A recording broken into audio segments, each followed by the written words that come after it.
meus pares fa 30 anys que hi són i bueno, van vindre aquí amb la idea de viure al camp, són de Barcelona i en realitat tampoc no em tirava massa la docència, que era l'únic camí obert a través dels meus estudis, i vaig veure que això m'agradava prou, que en realitat volia viure aquí, que no em volia quedar a la ciutat i que d'alguna manera, evidentment amb esforç i sacrifici, que això també podia ser una bona forma de vida. I a dia d'avui n'estic molt content.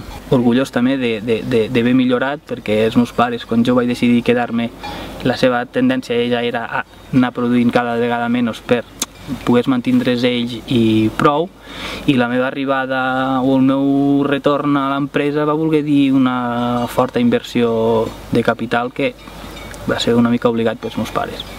Nosaltres tenim molta sort perquè pel tipus de feina que fem i amb els animals en extensiu, el no tindre veïns, el tindre molta extensió de terreny d'alguna manera a la teva disposició és un privilegi. És evident que no només per nosaltres sinó per tothom el lloc determina la qualitat i les característiques del producte. Nosaltres el fet de tindre ramat i produir i distribuir doncs fa que cada dia no és igual, però la rutina, diguem, setmanal o quinzenal sigui més o menys la mateixa. Vull dir, ens llevem al matí, hem de munyir, hem de treure a pasturar les cabres, cada vegada que tenim el tanc de llet ple hem de fer formatge, depèn de l'època, és dia sí, dia no, i depèn de l'època cada 3 o 4 dies.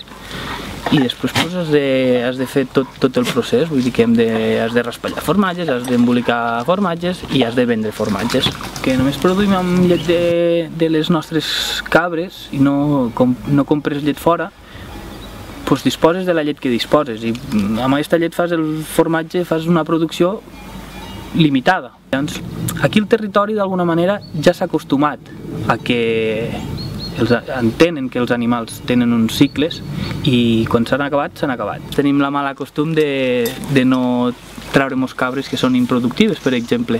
Llavors, jo si m'hagués de reencarnar amb un animal, em reencarnaria amb cabra de Puigcerver.